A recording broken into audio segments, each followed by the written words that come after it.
Welcome to the Pooch Parenting Podcast, a podcast for parents with dogs. I'm Michelle Stern, a certified professional dog trainer, mom, and former teacher. Living with kids and dogs at the same time can feel like a circus. I know because I lived it too. Join us as we interview a variety of experts and parents to discuss topics that will make parenting with dogs easier, safer, and less chaotic. Also, you can love living with your dog again. I'll always keep it real, which might even mean that you hear the messiness of life in the background on occasion, but at least you know you're not alone. My guest today is Kelsey Weber, an amazing dog trainer near Portland, Oregon. We talk about 3 different easy training games that you can play with your dog. We call them lazy trainer games because you can do them no matter how busy you are. Don't miss the video demos of those on the show notes page on the Pooch Parenting website. Enjoy! Well, hello, Kelsey. I'm so happy you agreed to talk with me today. Hi, happy to be here. Thank you. I miss you. So Kelsey is a good friend of mine who is a dog trainer, and we met at a dog training conference. And I honestly think that one of the best parts of that conference was meeting you. We had so much fun. We had so much fun together. And I think what's been so nice about it is that we can pick each other's brains and ask each other questions. And, you know, if something's not working for me, I can ask what you would do and vice versa. And I think that's been really valuable. And because of that, I thought you would be a perfect person to talk to for my people, because you have so many fun training games that I think would be perfect for both parents and kids, and we could set everybody up for success. So why don't you introduce yourself, and then we'll get into some of those ideas. Cool. Well, thank you. I also think that meeting you was a huge highlight of the conference. Back when we used to be able to go to conferences and meet people. I know. That was another eon ago. Yeah. But yes, I'm Kelsey. I'm a certified trainer. I have 2 businesses, actually. Positively Trained is where I work with pet dogs, so kind of your normal family dogs. I do virtual training and online courses for that. And then I also have Pause for Responders, which is where we raise therapy dogs for emergency responder facilities. So that has a whole elaborate puppy raising element to it, which is pretty cool. My families want to live a polite, functional lifestyle with a dog involved. And they have children most of the time, or they're expecting children, or they're fostering children that are coming in and out. And so a lot of homes are they're not always consistent, and they're often chaotic because that's the nature of living with kids and dogs. And so you have some really good training games that not only help dogs to be calmer and more polite, but that also try to set them up for success. Like, let's say a visitor comes over, or we want to try to prevent the dog from knocking down the toddler or jumping on grandma, right? So I'm wondering maybe where the best place would be to start with some of that stuff. What do you think? Yeah, well, my favorite game I call the lazy trainer game, because my thing is I used to have 4 dogs. We recently downsized, but there's no way I'm going to train unless it's easy. So especially when I spend all day training other people's dogs. So then when I come home, my dogs get the leftover attention, if there is any.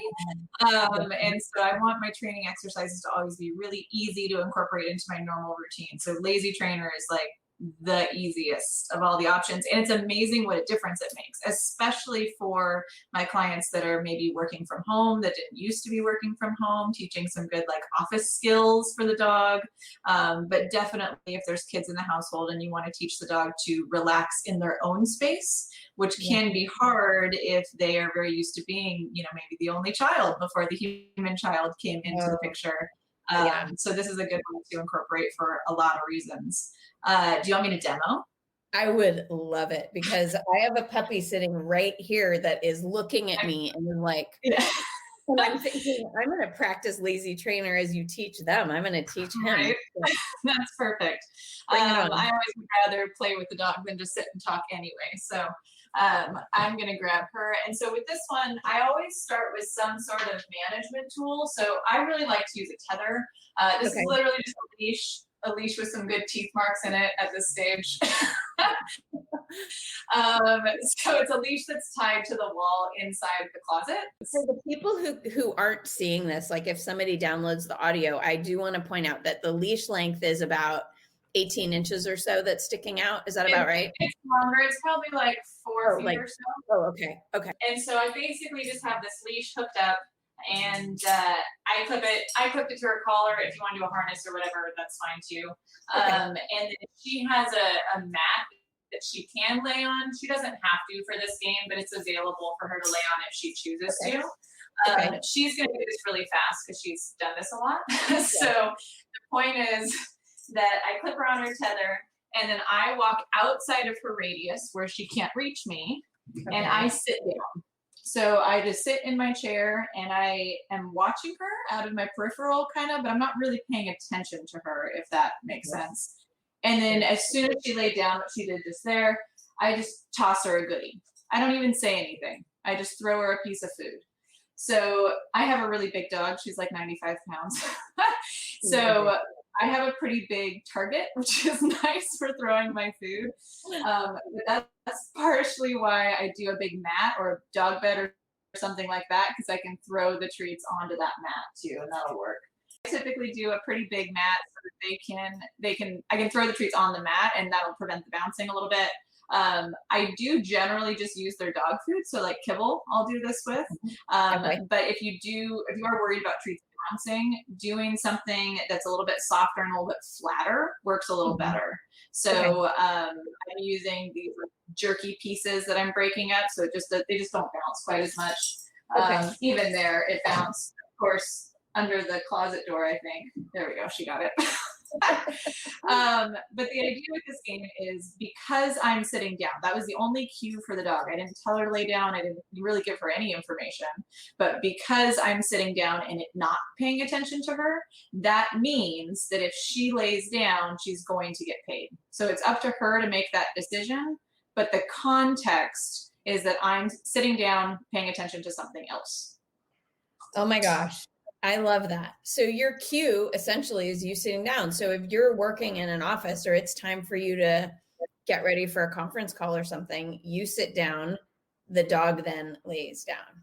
Because I have been helping people lately whose dogs have been so demanding. When their people sit down, the dog thinks they're a captive audience, but this game is teaching them quite the opposite. Totally. And I do want to point out too, like I just threw one and it bounced and she got up to go get it. I don't mind that as long as she can reach it. I mean, keep in mind how long your leash is so she doesn't totally clothesline herself. So she was able to get up and get it. But if you can see the visual, if you're not doing the audio part, she laid down almost right away, immediately after she ate that, because what I'm doing is I'm continually tossing food. So every, I haven't been counting, but every 10 to 15 seconds, I toss her another treat. And so she learns that hanging out there is actually the highest paying job she can do right now. This is so good. This is really, really nice. And that's something, honestly, if you're multitasking and you're in a meeting, you can still do this. It's not like you have to focus and concentrate and count or anything like that. Right. And in the very beginning, like when I do this with a baby puppy that has no attention span or patience or anything, I am tossing treats pretty frequently. So usually with a dog that's at that kind of maturity level or that skill set, I might also give them like a good chewy or something to work on there.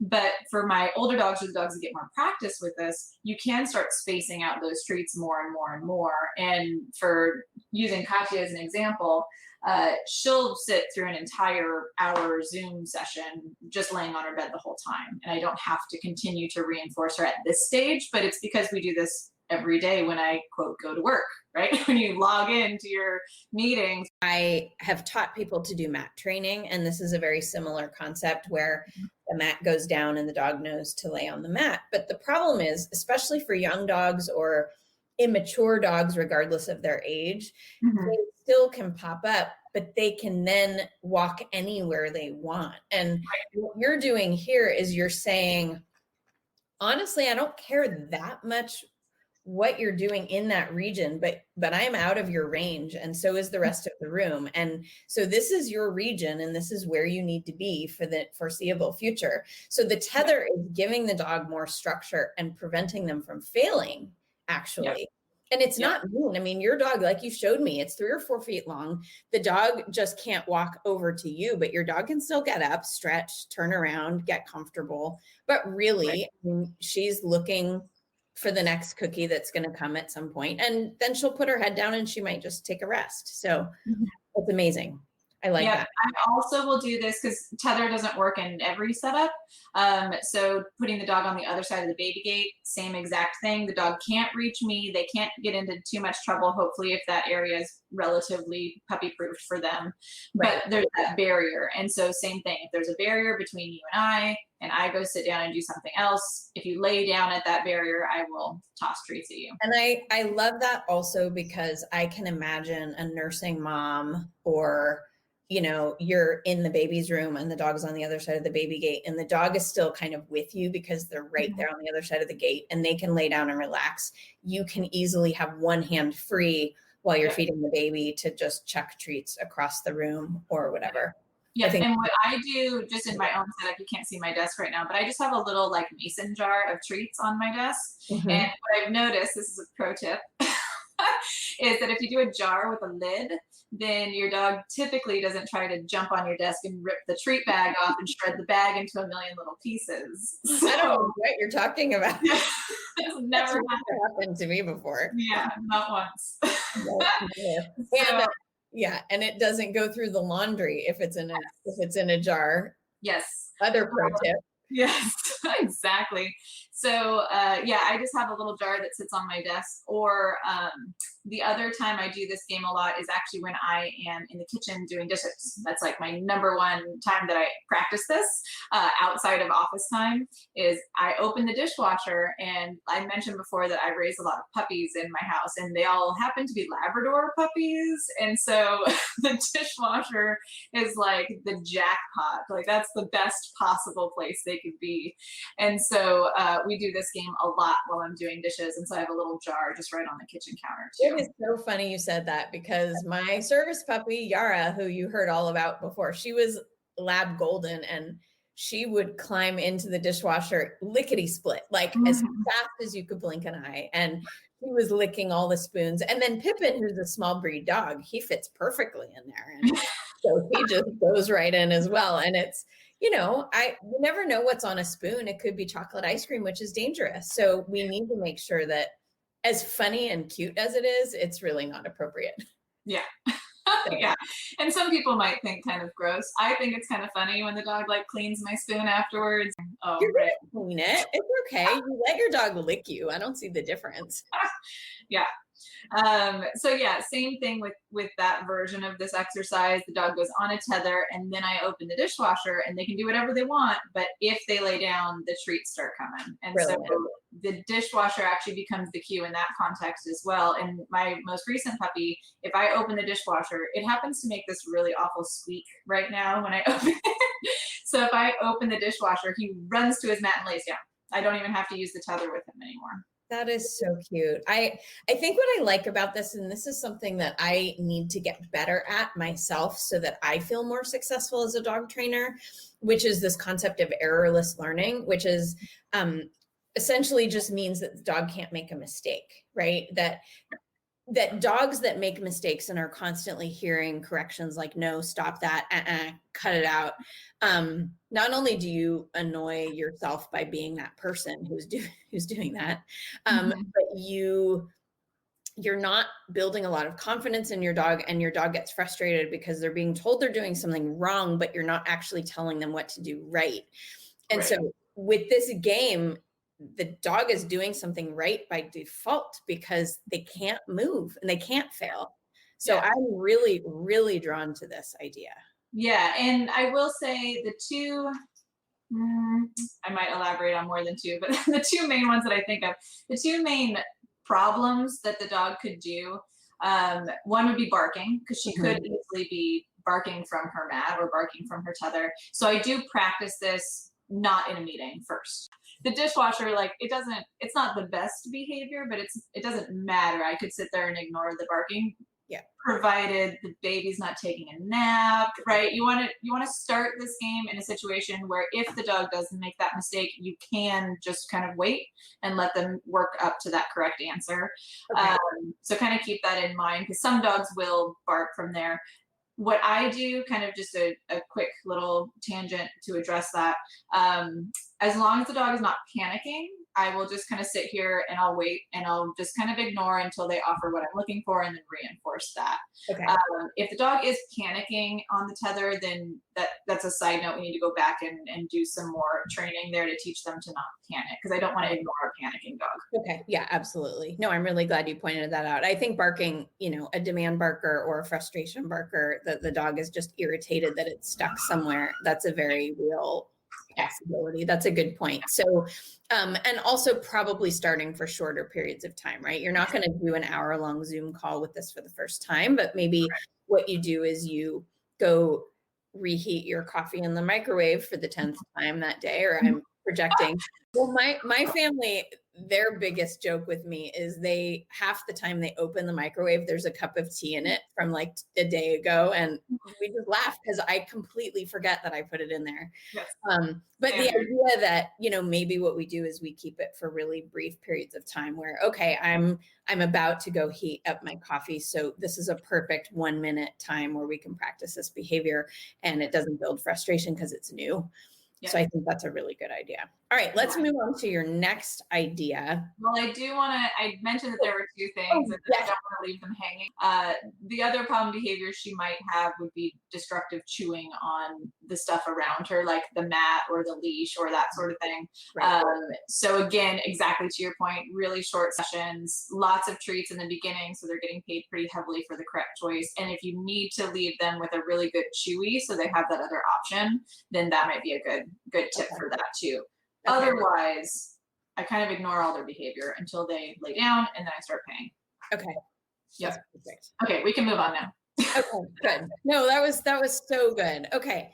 So this is really helpful so far. So good. I like this. All right.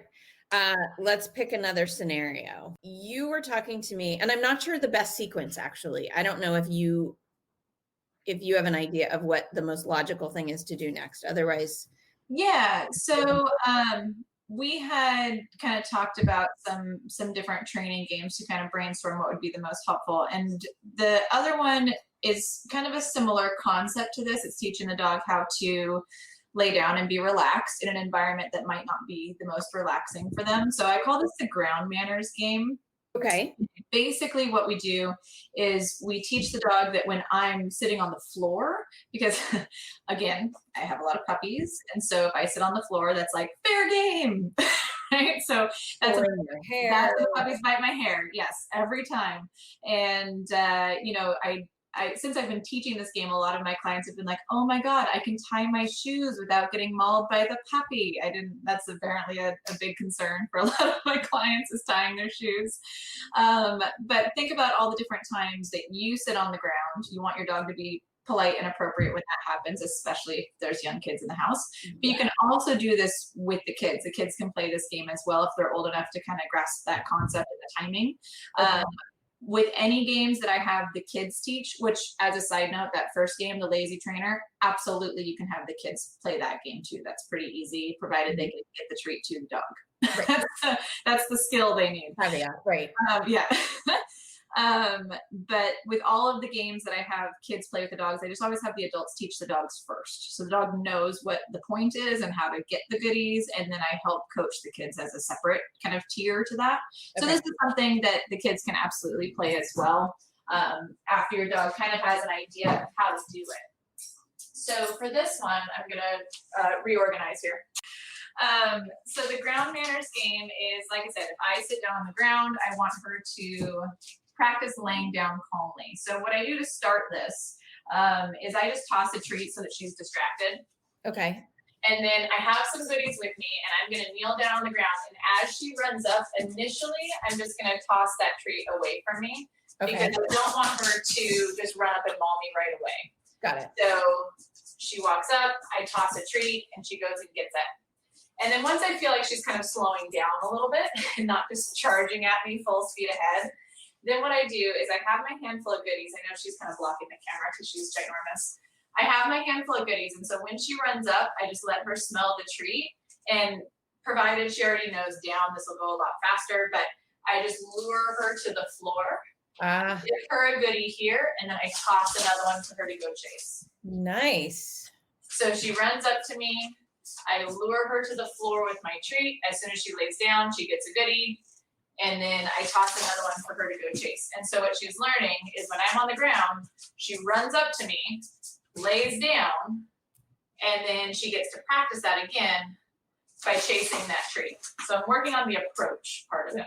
So I can see how this would be so important for families with young kids because you're playing on the floor with them all the time. Yeah. You know, you can't build Legos or do blocks or read stories on the floor if the dog is going to knock over the baby or whatever. Totally. And once they get good at this game, you don't have to do that treat toss. Once they get better at this, you can just sit here and give goodies just for hanging out next to you. You don't have to do all those treat throws.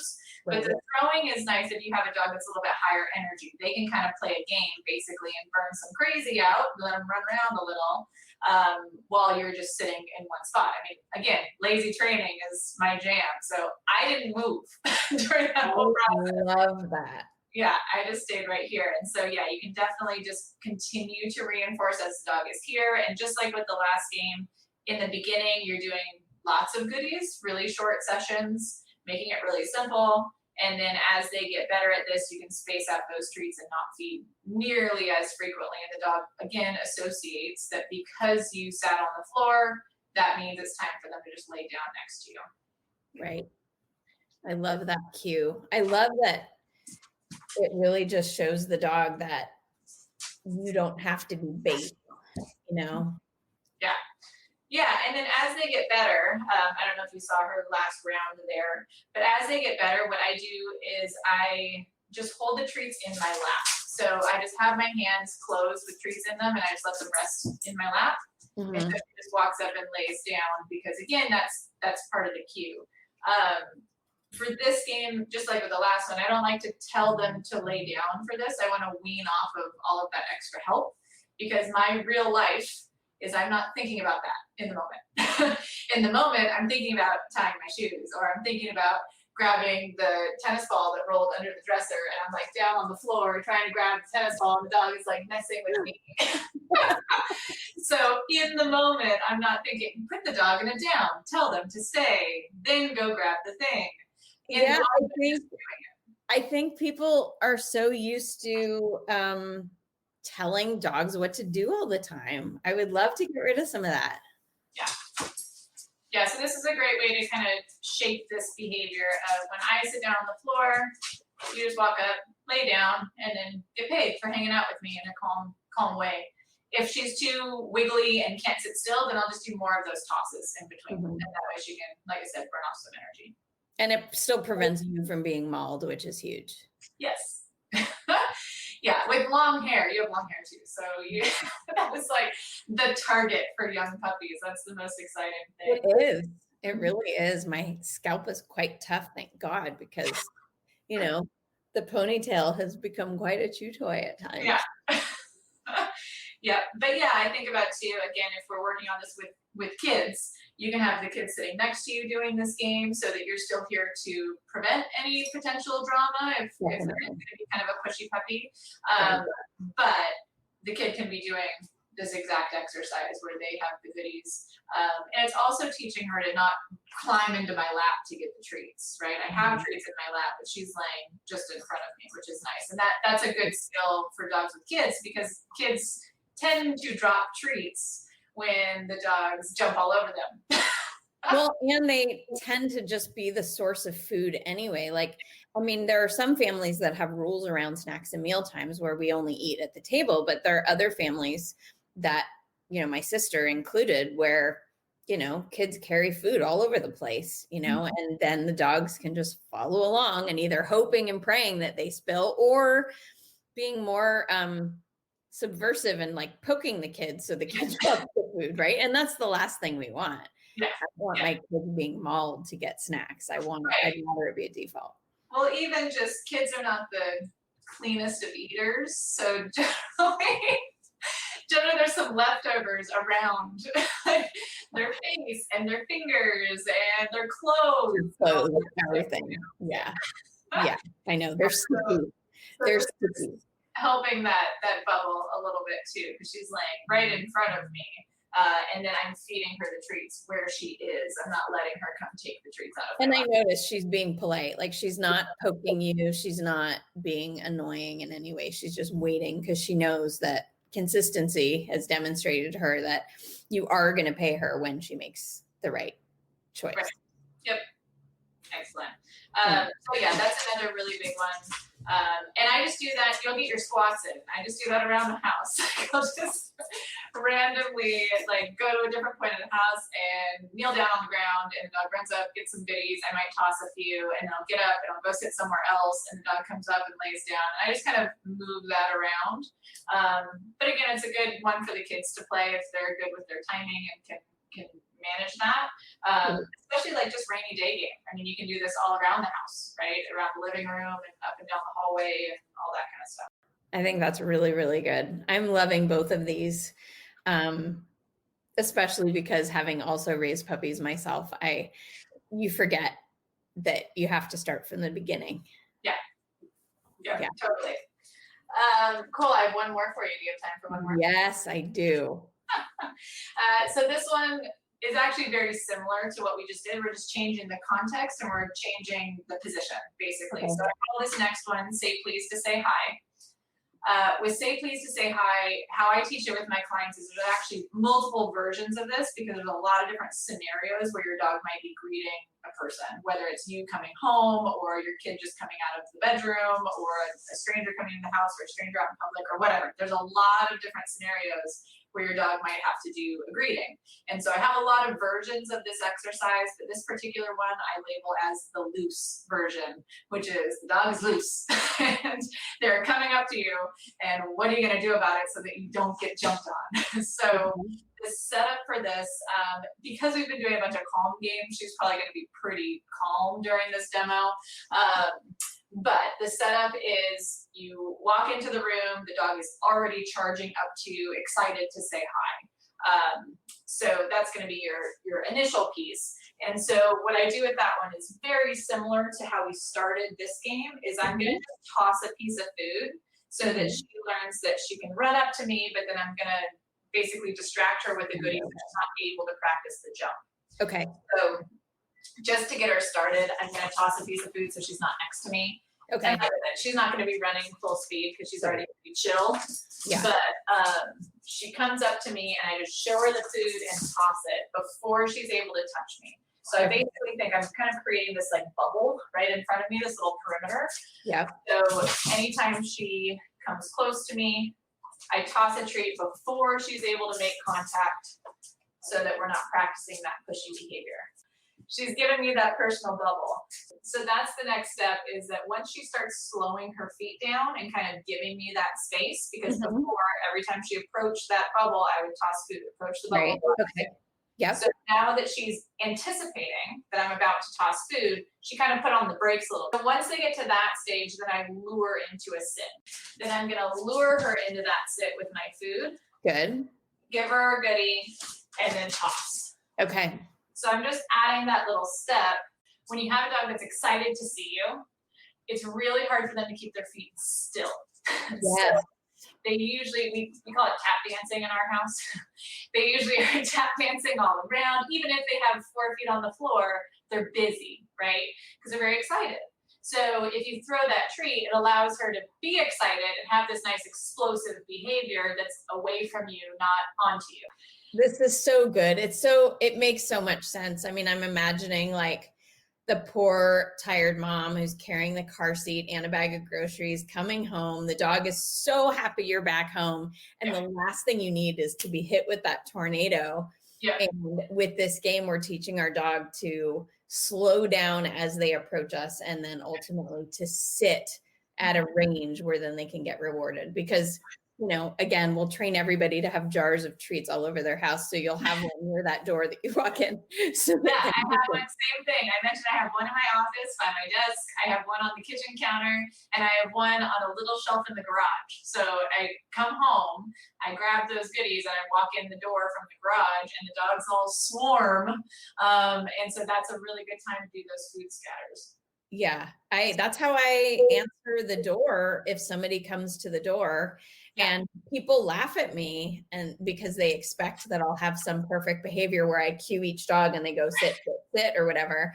Yeah. And ideally, I mean, I think my dream at some point would be that the doorbell is the cue that the dog goes and lays on a mat, but I'm not there yet. I'm just not, and my dogs aren't. So in the meantime, I have a jar of treats by the door. And when the dogs are barking and going crazy because the person, I need to open the door for a package or whatever, I take a handful of treats and I chuck them across the room, and the dogs are like, yes, and they go, and the motion of the treats is alluring to them, plus the treats themselves are alluring to them, and it buys me some time to deal with whatever's about to happen. And then we can get the dogs, they're in a calmer state, and then they're more in that tap dancing stage as opposed to the bowling you over stage. Totally. Yeah, exactly. You're just kind of burning off. I think about it, each repetition that you toss those treats, you're burning off a little bit more energy. So after you've done a few of those, then all of a sudden they come back up to you and they're like, okay, what are we doing now? Instead of the chaos that you were getting before. They approach you slower each time. I'm noticing that you kind of dissipate some of that energy. I think that's really good, because I think specifically about my parents who are getting older and less stable on their feet, and I worry, like, I don't want to be worried when my mom and dad come over that my dogs are going to knock them over or anything. Barley's tail is enough to knock somebody's legs out from under them. So absolutely. Yeah, I definitely relate with this creature that we have in front of me. Right. Yeah, I love this idea. And that's something that we can practice as a family. I mean, we can literally go in and out of doors over and over again and practice that behavior. Yeah. I love that. I think that's really good. And I think that's really going to help our families feel like they can help their dog. I mean, look at her. She's so good. She's like, you're on the floor. I'm calm. Life is good. And I was going to say, I just kind of, and this goes back to teaching the dogs that the context or the environment is the cue. Because again, I didn't tell her to lay down, but because I was chatting with you and my camera's out of range for me to see you while I'm standing up, I knelt down and she came over and laid down because that was the game we were playing before. And so again, I didn't tell her to lay down. I didn't have to think about it because we've already pre-programmed this in. So it's teaching the dog to respond to the context. I love it. I'm going to do that with mine for sure. I mean, he's small, so he's not intimidating, but he's still, his nails are sharp. Like if I clip his nails, they're sharp. And, small dogs often jump up to get closer to your face, whereas your dog is already at your face when even standing. So I just want to make sure that he's not being inappropriate. And I noticed that with my own dogs. My smallest one is the only one that I never taught this to because she's little and adorable. And granted, little in my house is she's 50 pounds. So, but still, she's like, we call her, the tip tapping all the time. And so she is always tip tapping as she comes over to say hi to you. But it's definitely obnoxious when you're trying to do something else. Right. So as sweet as that is and as kind of unobtrusive as it is for her to do it versus one of my bigger dogs, if I'm trying to, tie my shoes or I'm trying to grab something or I'm trying to do something on the floor where I don't need dog face in my face, it can get a little bit frustrating. And so she's a senior dog now. But since I've been doing it and had such great success with my other dogs, I'm actually going to add this in for my senior dog too. So I can definitely teach this to any dogs, regardless of size or age or whatever you have going on. I like that you pointed that out because I think a lot of people just think that you can only teach young dogs stuff, and that's really not true. Right. Yeah, you can definitely teach older dogs new tricks, as they say. I think that's really good. Well, I have found this so incredibly helpful. So where can people find you if they want more information about your online classes? Because those are so good. I've taken some. Yeah, awesome. So Positively Trained is my kind of main company where I work on all the training material. So That's spelled like a dog paw, Kawsitively. Okay. So if you go to positivelytraineddogs.com, that's the Okay. website. Okay. There's also a Facebook and an Instagram. Facebook is just at positively trained, and Instagram is positively_trained. Okay. So yeah, they can find me in all those places. And I sure. do want to give a shout out. If you are a person that is super grateful to first responders for doing the work that they do, that by making a donation to Kelsey's program, you can help these places like fire stations get a therapy dog in their program to really help with the mental health of these first responders who are really saving so many lives and buildings from fires and all these things. So the work that you're doing there is amazing. And I have a feeling that if somebody is near Portland or near you in Oregon, you may need more puppy raisers in the future as well, right? Just in case. I will need more puppy raisers. Okay. Yeah. So these dogs, it's kind of an interesting program because we are training these dogs to actually live in the facility with their handler. They go home with their handler in the evening, but they go to work every day with them. So it's not just visiting the facilities. These dogs are actually assigned to the facilities. So yeah, I need more puppy raisers so that we can have more puppies. I know. Yeah. So if anybody is near the Portland area, that's a pretty good radius, right? If I say that works. Yeah. Then yeah, you can reach out to me or to Kelsey directly, and I will help you figure out how to do that, because it's an amazing opportunity. And not only that, but you get access to raising an incredible dog, but you also get access to a lot of teaching from Kelsey about how to help this dog be successful at the job that it is intended to do. So yes. It's a free training program for the puppy raisers. It's a 1-year program, so they get a temporary dog, which is kind of nice because they also transfer to the station every month, so they get lots of breaks from their puppy, which is the only way I'm able to raise so many puppies and not go crazy. Yeah, because I get lots of breaks. So it's really fun to get to work with the dogs, and it's fun to see them go do their job. Yeah. So that's amazing. Yay. Well, thanks for taking the time to talk with us today, Kelsey. I so appreciate it. And I know that I've just added 3 new games to my training regimen as well. And I like them because I can be lazy, just like you said. I think it's perfect for my teaching style. It's excellent.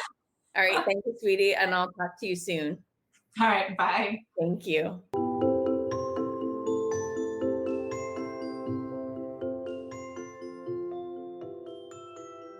If you haven't already, please subscribe to the Pooch Parenting Podcast on iTunes or on the podcast app of your choice. If you're looking for ongoing support for your family with dogs, be sure to get on the waiting list for my Thriving Parents with Kids and Dogs membership at www.safekidsanddogs.com. And don't forget to follow Pooch Parenting on Instagram or Facebook. Thanks for listening.